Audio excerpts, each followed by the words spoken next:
Bottom trawling could unleash carbon dioxide, worsening global warming. August 28, 2025. 4-minute read. A controversial fishing method may dredge up a climate time bomb.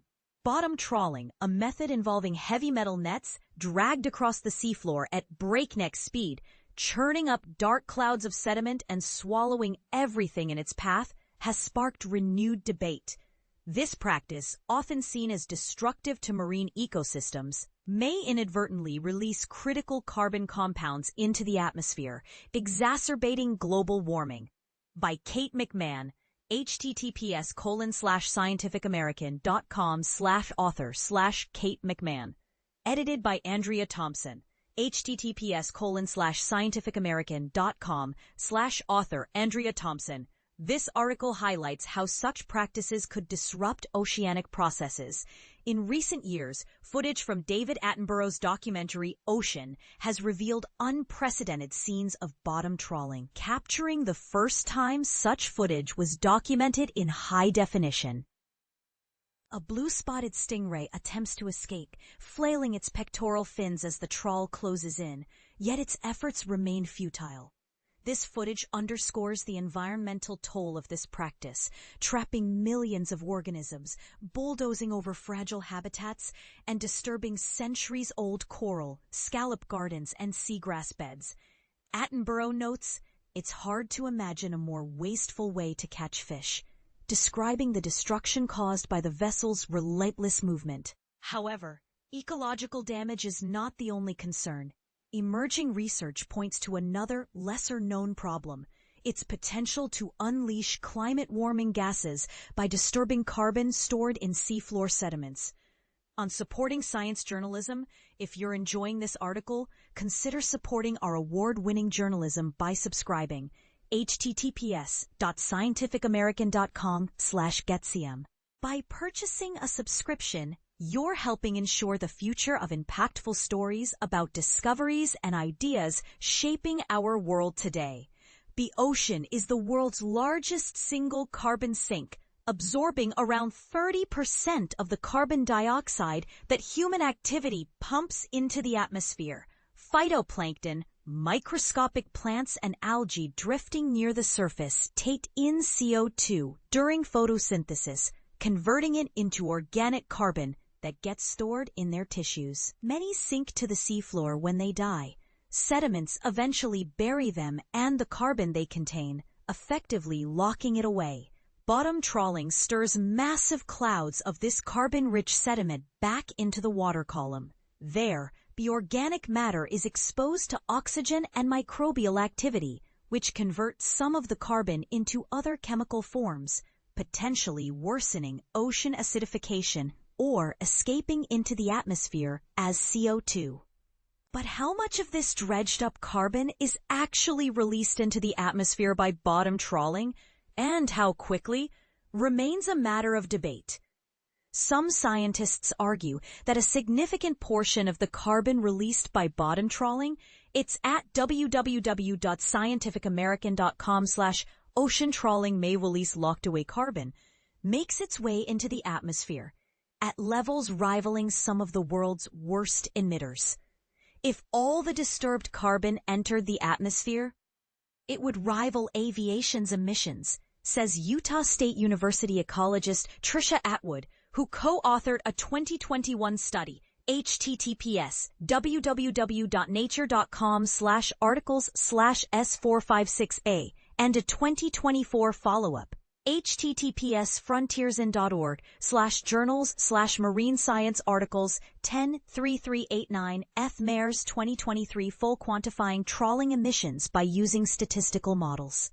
Our latest research shows that 55 to 60% of the resuspended carbon is actually released into the atmosphere over 7 to 9 years, which is around 340 million to 370 million metric tons of CO2 annually. That's more than the entire annual emissions of countries such as Italy or Spain. Other experts disagree with such high estimates. explaining that the ocean's carbon cycle is governed by complex biogeochemical processes that naturally absorb, convert, or sequester much of the carbon that gets resuspended in the water column.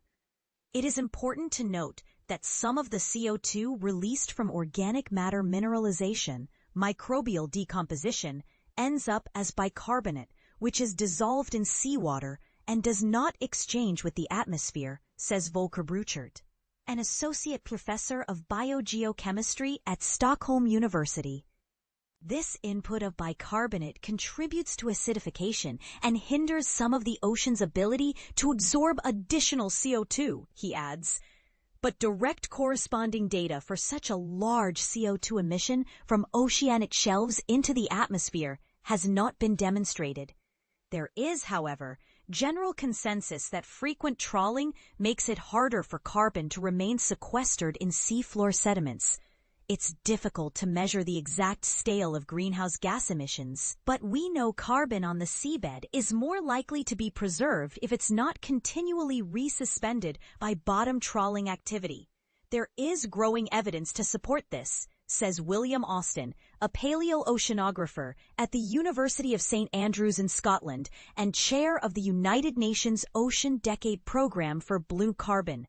https://www.gobc.co.uk. Methane, a greenhouse gas far more potent than CO2, adds another variable that is difficult to account for in seafloor disturbance. Most oceanic methane is stored as methane hydrates. www.scientificamerican.com article, Should the World Tap Undersea Methane Hydrates for Energy? Ice-like compounds formed under high pressure and low temperatures, which are typically scattered over seabed areas too deep for trawling to reach. But in regions with shallow nearshore methane deposits, such as the Siberian Shelf, bottom trawling could pose a risk, particularly as receding sea ice leads to new fishing grounds above methane hotspots.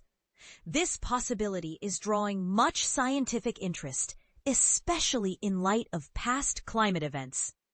Around 56 million years ago, during the PETM, the last great global warming, the planet warmed by up to 8 degrees Celsius in under 200,000 years, a blink in geological time, and one of the closest analogs researchers have to help them understand modern climate change. Though the exact cause of that warming event remains uncertain, one hypothesis is that warming waters destabilized and melted seafloor methane hydrates, triggering an unprecedented release of methane into the atmosphere. Whether modern, human-driven warming could trigger similar processes even at a much smaller scale is still unclear. If we're going to start trawling the seabed in a rapidly warming and transitioning Arctic, Austin says, we may need to stop and think first. It's time to stand up for science. If you enjoyed this article, I'd like to ask for your support. Scientific American has served as an advocate for science and industry for 180 years, and right now may be the most critical moment in that 2-century history. I've been a Scientific American subscriber since I was 12 years old, and it helped shape the way I look at the world. SciAm always educates and delights me, and inspires a sense of awe for our vast, beautiful universe. I hope it does that for you too.